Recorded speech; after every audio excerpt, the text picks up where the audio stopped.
नमस्कार। मैं दीपक कुमार मेरे online YouTube video channel study with Deepak में आपका स्वागत करता हूं। आज के इस हमारे वीडियो लेक्चर के अंदर हमारी +2 की जो हिस्ट्री की जो बुक है उसका चैप्टर नंबर 3 बंधुत्व जातीय एवं वर्ग, उसका लेक्चर नंबर ये 8 है। तो जैसा कि 7th लेक्चर के अंदर हमने डिस्कशन किया था कि किस तरीके से जो संपत्ति की जो भागीदारी के अंदर अलग अलग तरह से जो इन्वॉल्वमेंट है वो देखी जाती थी, और जिसके अंदर सामाजिक विषमता के तहत हमने जो तमिलकम जो ऐसा क्षेत्र था जिसके अंदर जो अमीर और गरीबों के अंदर जो संपत्ति की व्यवस्था थी वो सभी के लिए एक जैसी थी, यानी कि उसका जो संसाधनों का जो नियंत्रण था वो सभी के लिए एक जैसा प्रयोग है वो किया जाता था और मिल बांट कर उसका प्रयोग है वो करते थे। और इसी के तहत हमने एक जो एग्जाम्पल लिया गया था जिसके अंदर बौद्ध धर्म के जो सुत्तपिटक नामक ग्रंथ के अंदर जिसके बारे में ये वर्णन और जो व्यवस्था के बारे में अच्छे तरीके से बताया गया था कि किस तरीके से ये व्यवस्था बनने की एक जो सामाजिक व्यवस्था थी वो उसकी जो व्याख्या की गई थी वो बौद्ध धर्म के जो ग्रंथ थे जो सुत्तपिटक, उस ग्रंथ के माध्यम से इसकी जो व्यवस्था थी वो बताई गई थी। तो ये हमारा कुछ जो रिवीजन थी जो कल के लेक्चर के अंदर हमने डिस्कशन है वो किया था, और आज हमारा ये जो आगे पॉइंट है साहित्यिक जो स्रोतों का इस्तेमाल है, किस तरीके से इसका जो इस्तेमाल इसकी व्यवस्था थी उसका किया जाता था। तो इसके अंदर आपने देखा होगा कि इस जो चैप्टर के अंदर जो महाभारत का एग्जाम्पल है वो इतिहासकारों ने, और उसका जो किस तरीके से जो व्यवस्था थी सामाजिक और जो व्यवस्था अपनाएगी उसका जो उल्लेख है वो महाभारत ग्रंथ के माध्यम से उन्होंने जो उल्लेख है वो किया गया था। तो इसका विश्लेषण इस पॉइंट के माध्यम से हम करेंगे, आगे इसका विश्लेषण करेंगे, इसकी भाषा जो विषय वस्तु है उसके संदर्भ में करेंगे। तो शुरू करते हैं आज का लेक्चर। यदि आप इस अध्याय के स्रोतों की गौर करें तो आप पाएंगे कि इतिहासकार किसी ग्रंथ का विश्लेषण करते समय अनेक पहलुओं पर विचार करते हैं तथा इस बात का परीक्षण करते हैं कि ग्रंथ किस भाषा में लिखा गया है। यानी कि किसी भी स्रोत के माध्यम से जब इतिहासकार इन ग्रंथों के माध्यम से उसका विश्लेषण करते हैं तो इस चीज़ के लिए इम्पोर्टेंट हो जाता है कि जिस माध्यम से उसका जो विषय का अध्ययन किया जा रहा है, उसका विश्लेषण किया जा रहा है, तो उसका मीडियम क्या है, उसकी भाषा कैसी है। क्योंकि कोई ना कोई तो किसी स्रोत की जो भाषा होगी वो सबसे इम्पोर्टेंट होती है, और उसी के तहत उसका वर्णन जो उस व्यवस्था के तहत सामाजिक हो, राजनीतिक हो, आर्थिक हो, उसका परिवेश है, उसका वर्णन है वो किया जाता है। तो इतिहासकार इस बात के लिए बड़ा उपयोगी मानते हैं कि जो राजनीतिक तौर पर, आर्थिक तौर पर जब हम इस महाभारत के तहत हम उसके स्रोतों का अध्ययन कर रहे हैं तो उसके द्वारा कौन सी भाषा का इस्तेमाल है वो किया जाता है। क्योंकि आमतौर पे हम देखा जाता है कि जो भी रचना जो उसका जो बनाई जाती है उसका ग्रंथ के तौर पे उसको उपयोग किया जाता है, तो उसकी जो वर्तमान समय की जो उसकी जो व्यवस्था के तहत जो भाषा अपनाई जाती है वो बड़ा इंपॉर्टेंट इसमें रोल है वो निभाती है। पाली प्राकृतिक तमिल जो आम लोगों द्वारा बोली जाती थी तथा संस्कृत जो विशिष्ट रूप से पुरोहितों तथा खास वर्ग द्वारा उपयोग में लाई जाती थी। अब ये जितनी भी भाषा थी, चाहे वो पाली भाषा हो, प्राकृतिक हो, तमिल हो, तो उस समय के अंदर वो आम बोलचाल के अंदर इसका प्रयोग है वो किया जाता था। इसके बारे में स्रोत है वो भी पाए गए हैं। लेकिन जब संस्कृत भाषा के रूप में जब जो जिस भी जो स्रोत वो पाए गए हैं उसका जब उस स्थिति के अंदर जो खास वर्ग के द्वारा इसका उपयोग है वो किया जाता था, या तो जो विशिष्ट जन होते थे, खास वर्ग के लोग होते थे उनके द्वारा, या फिर पुरोहित या पंडित वर्ग के द्वारा जिसको हम कह सकते हैं, उन्हीं लोगों के द्वारा इन जो ग्रंथों का जो भाषा थी उसका प्रयोग है वो इस भाषा के तहत है वो किया जाता था। तो आम बोलचाल में हम कह सकते हैं जो पाली प्राकृतिक तमिल है उनके द्वारा, और विशिष्ट जनों के विशिष्ट या खास वर्ग के द्वारा जिसका भाषा का प्रयोग किया जाता था वो संस्कृत भाषा थी। तो एमसीक्यूज का ये क्वेश्चन आपका बन जाता है कि आमजन के लिए प्रयोग की जाने वाली भाषा कौन सी थी, और इसके तहत जो पुरोहित थे जिसके बारे में इतिहासकारों ने इसका जो महाभारत के तहत जो विश्व जो बंधुत्व और जाति और वर्ग के बारे में उल्लेख किया गया है, तो उसमें भाषा का प्रयोग है वो कौन सी भाषा का उल्लेख है वो किया गया था। तो आपको विशेष जनों में संस्कृत और आम बोलचाल में पाली, प्राकृतिक और तमिल भाषा का ये आप एमसीक्यूज के लिए लिख सकते हो। इतिहासकार ग्रंथ के प्रकार पर भी ध्यान देते हैं। अब ये पॉइंट हो जाता है कि जो ग्रंथ की जो रचना की गई इतिहासकारों के द्वारा, उसका जो विश्लेषण किया गया है, उसका जो वर्णन किया गया है, तो उसके प्रकार क्या थे, किस लिए उसका जो रचना की गई थी वो किस वजह से की गई थी, किसी खास मकसद के लिए या किसी आध्यात्मिक मकसद के लिए, पॉलिटिकल मकसद के लिए। जैसे आपने कौटिल्य के द्वारा जब अर्थशास्त्र का प्रयोग किया गया था तो वो एक राजनीतिक महत्व के लिए या आर्थिक महत्व के लिए इसका प्रयोग है वो किया जाता था। तो ये चीज़ें जरूरी, इतिहासकारों के लिए उन चीज़ों का विश्लेषण करना बहुत ज़रूरी है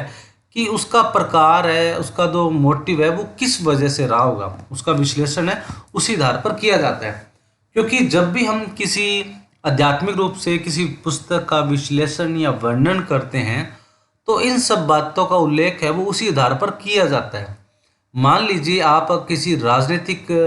अध्ययन के लिए, अगर आप किसी विषय के लिए अगर आपको जानना है तो आप क्या करोगे, जो राजनीतिक संबंधित जो आपके बुक्स हैं, कुछ आपके ग्रंथ हैं, उसी के तहत उसका आप जो उल्लेख है या विश्लेषण है, आपका जो पॉइंट है, आपका जो टॉपिक है, उसी के तहत उसका अध्ययन आप करोगे तो आपके लिए वो मददगार है, वो हो सकती है। लेकिन अगर राजनीतिक आपका कुछ टॉपिक रहा हुआ है और आप आध्यात्मिक रूप से उसको किसी ग्रंथ के रूप में देख रहे हो तो वो आपका जो टॉपिक है वो एनालाइज है वो नहीं ढंग से कर पाओगे। तो इसी तरीके से इन ग्रंथों के माध्यम से जो इनका जो पर्पज होता था वो अलग अलग तरीकों से उसका उल्लेख है वो किया जाता था।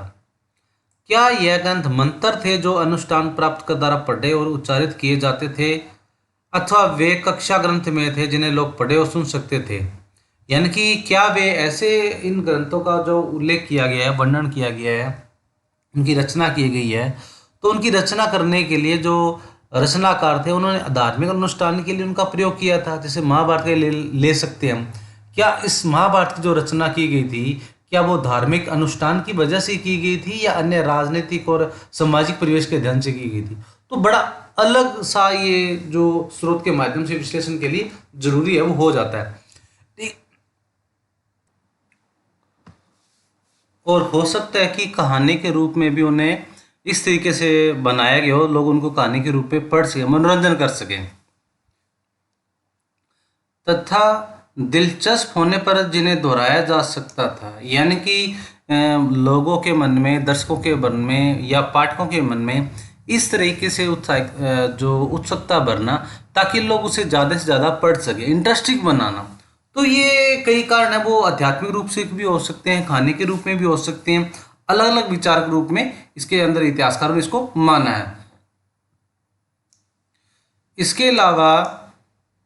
अलावा इतिहासकार लेखकों के बारे में भी जानने का प्रयास करते हैं जिनके दृष्टिकोण विचारों ने ग्रंथों को रूप है वो दी है।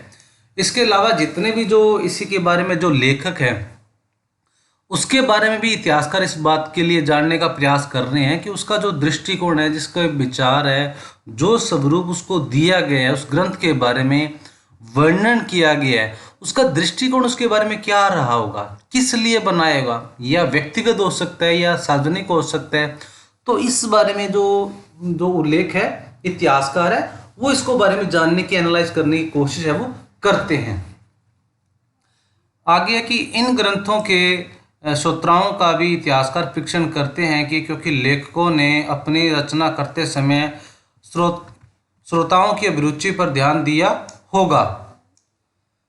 इसके अलावा ये जो रचना की गई है इन ग्रंथों के माध्यम से, तो इस बात का इतिहासकार एनालाइज करने की कोशिश करते हैं कि जो पाठक वर्ग थे, जो लेखक के द्वारा जिन पाठकों के लिए इन ग्रंथों की रचना की गई थी, तो उनका इंटरेस्ट क्या था, क्या एक आध्यात्मिक रूप से था, राजनीतिक रूप से था, आर्थिक रूप से था, मनोरंजनात्मक रूप से था, तो किस वजह से उनकी अभिरुचि है वो रही होगी। आपने ध्यान एनालाइज किया होगा या देखती भी होगी, जो चीज़ लोगों को ज़्यादा पसंद आती है या जो जिस चीज़ का वर्तमान समय के अंदर जो ज़्यादा सिनेरियो रहता है, तो उसी वर्ग से संबंधित हमारा, चाहे साहित्य से संबंधित हो, चाहे अन्य किसी भी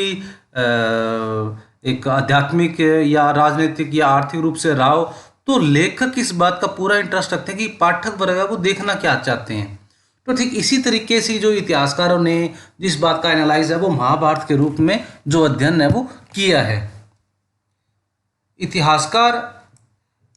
इतिहासकार ग्रंथ के संभावित संकलन, रचना काल, उसकी रचना भूमि का भी विश्लेषण है वो करते हैं। यानी कि जिसके बारे में जो जिस ग्रंथ के बारे में रचना की गई उसका टाइम पीरियड क्या रहा होगा,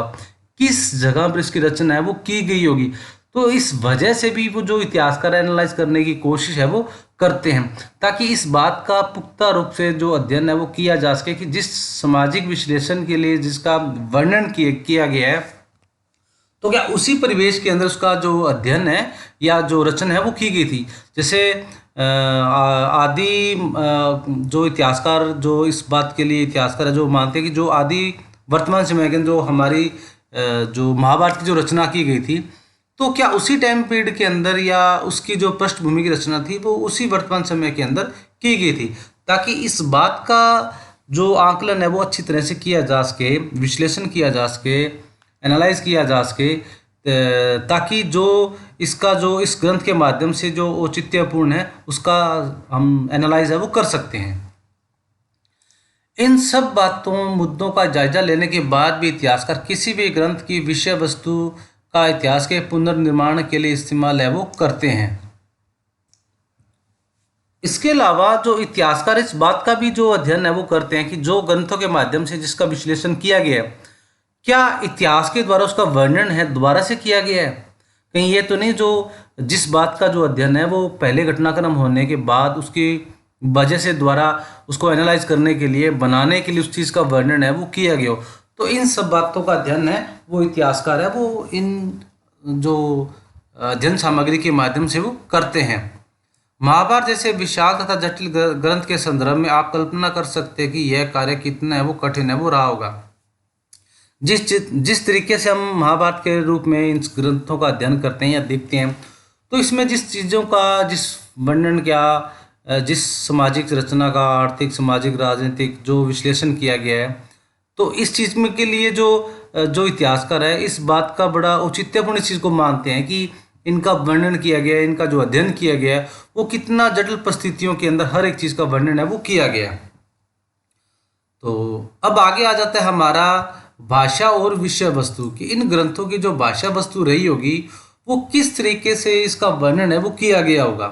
किस तरीके से इसका अध्ययन किया गया होगा, उनका विश्लेषण किया गया होगा, उनकी भाषा और उनका जो कंटेंट जो दिया गया है, जो विषयगत वस्तु दी गई है उसका अध्ययन उसका विश्लेषण करना बड़ा जरूरी हो जाता है। अब हम ग्रंथ की भाषा की ओर देखते हैं। महाभारत का जो पाठ हम इस्तेमाल कर रहे हैं वह संस्कृत में है, यानी कि महाभारत की जो रचना की गई है तो वो कौन सी भाषा के अंदर रचना की गई है, संस्कृत भाषा के अंदर रचना है वो की गई है। तो एमसीक्यूज के लिए आपका ये क्वेश्चन बन जाता है कि महाभारत की रचना के लिए जिसकी भाषा का जो प्रयोग किया गया वो संस्कृत भाषा में किया गया है। यद्यपि अन्य भाषाओं में भी इसके संस्करण है वो मिलते हैं, यानी कि संस्कृत का मतलब जिसके अन्य भाषाओं के रूप में जो ग्रंथों की जो रचना है जिसको पढ़ सकते हैं हम। तो अन्य इन ग्रंथों का जो अध्ययन है जो विश्लेषण है वो महाभारत का वो अन्य भाषाओं में भी हम संस्कृत के अलावा अन्य भाषाओं में भी इसका प्रयोग है वो अध्ययन है वो कर सकते हैं। किंतु महाभारत में प्रयुक्त संस्कृत वेदों अथवा प्रशस्तियों की संस्कृत से कहीं अधिक है वो सरल होती है। प्रशस्तियाँ होती है किसी के राजा के बारे में या किसी अन्य व्यक्ति के बारे में प्रशंसा के लिए कोई चीज़ लिखना या उसको अलंकृत है वो करना। तो महाभारत के अंदर जो भाषा शैली जो इसमें जो विषय वस्तु का जो वर्णन किया गया है तो वो सरल तरीके से जो प्रेजेंट है वो किया गया है। उसका करने का ये व्यवस्था रही होगी शायद इसको व्यापक स्तर पे या काफ़ी अधिक से अधिक लोग है वो इसको पढ़ पाएँ। जैसे हम देखते हैं कि हमारी जो विषय वस्तु दी गई होती है किसी ग्रंथों में किसी बुक्स के बारे में, तो लेखक के बारे में इन चीज़ों का उसके विचार में ये रहता है कि कम से कम इसकी भाषा शैली या जो इसकी विषय वस्तु है वो इस तरीके से उसकी अलंकृत की जाए, लिखी जाए, ताकि इसको पढ़ते के समय जो विचार है, जो भाव है, वो ज़्यादा से ज़्यादा पाठकों को समझ में आ सके। तो अतः यह संभव है कि इस ग्रंथ की व्यापकता स्तर पर समझा जा सकता है, यानी कि जिस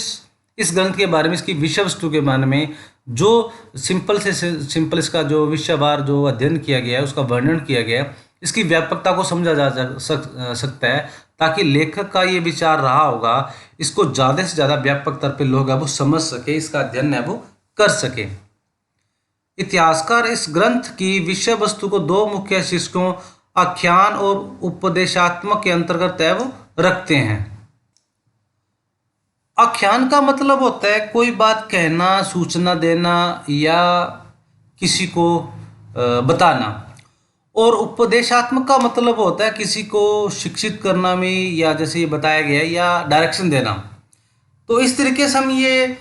इस ग्रंथ की विषय वस्तु के बारे में दो चीज़ों के बारे में कह सकते हैं। तो कहानी के बारे में या किसी को इन्फॉर्मेशन देना, सूचना देना, या फिर शिक्षा देना, इन दोनों के संदर्भ में इसको रख सकते हैं इतिहासकारों का। इस चीज़ों के वर्णन में एनालाइज करने के बाद आप कह सकते हैं। आख्यान में कहानियों का संग्रह है और उपदेशात्मक भाग में सामाजिक आचार विचार के मापदंडों का चित्रण है वो किया गया।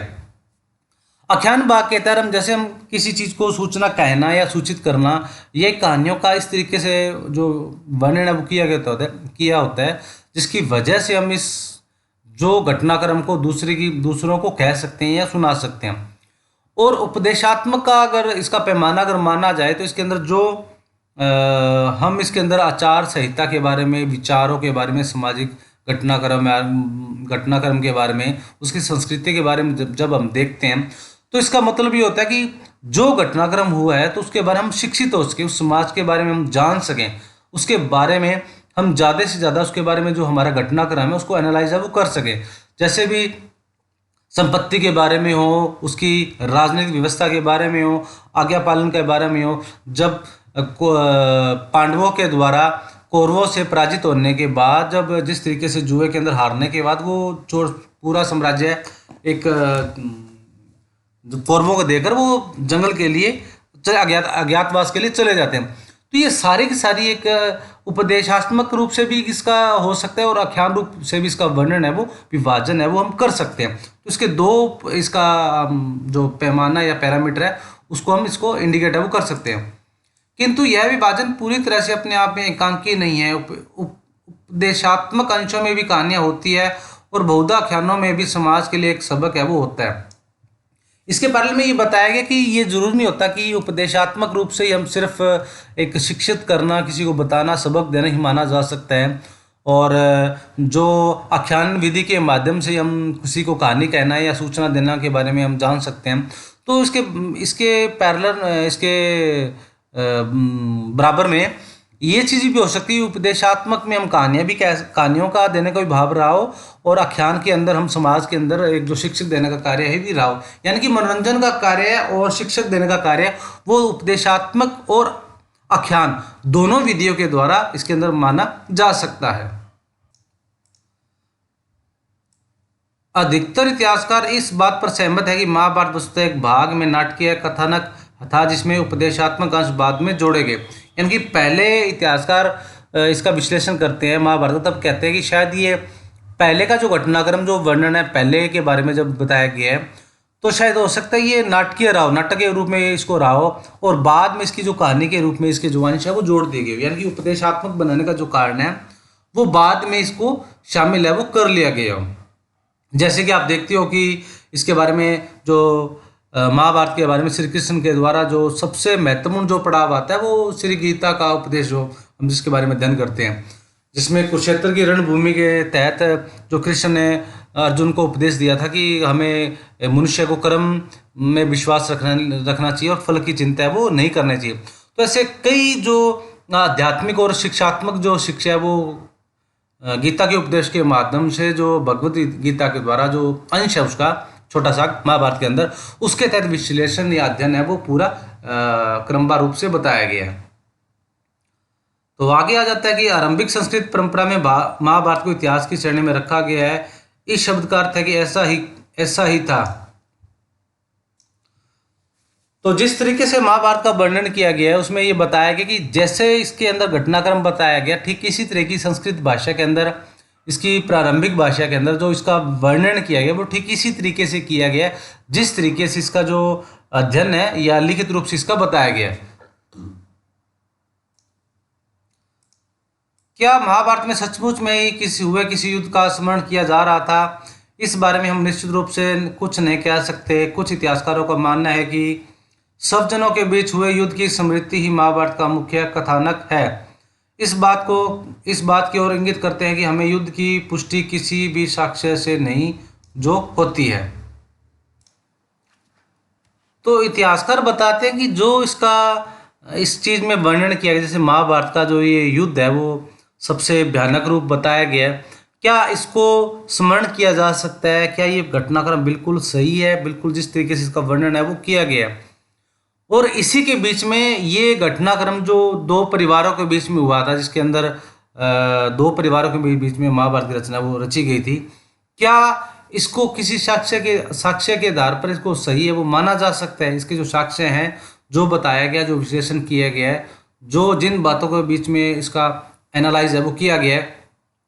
क्या ये बिल्कुल सही माना जा सकता है? तो इसके तहत हम ये इस बारे में जो इतिहासकार है वो उल्लेख वो करते हैं कि शायद ये जो चीज़ें हैं वो स्मरण की जा सकती हों, शायद इसको ध्यान में रखा जा सकता हो या शायद ना भी हो। तो इसके बारे में कुछ भी निश्चित है वो नहीं कहा जा सकता, क्योंकि घटनाक्रम के बारे में ऐसा कुछ भी राजनीतिक दो परिवारों के बीच में ही बताया गया। बाकी जो राजनीतिक, सामाजिक, आर्थिक जितने भी संदर्भ है, इसके बीच में जो बाकी प्रजा के बारे में इसका जो अध्ययन है वो कहीं भी इसका उल्लेख है वो नहीं किया गया। तो ये था हमारा आज का लेक्चर, वीडियो लेक्चर, जिसके तहत हमने इसके सामाजिक परिवेश के संदर्भ में इसका अध्ययन है वो किया, जिसके तहत हमने महाभारत की भाषा शैली के बारे में और इसकी जो विषय वस्तु है और भाषा है उसका जो अध्ययन है हमने किया। तो आज का लेक्चर बस इतना ही। मिलते हैं अगले लेक्चर में अगले वीडियो के साथ। तब तक stay home, stay safe and be positive.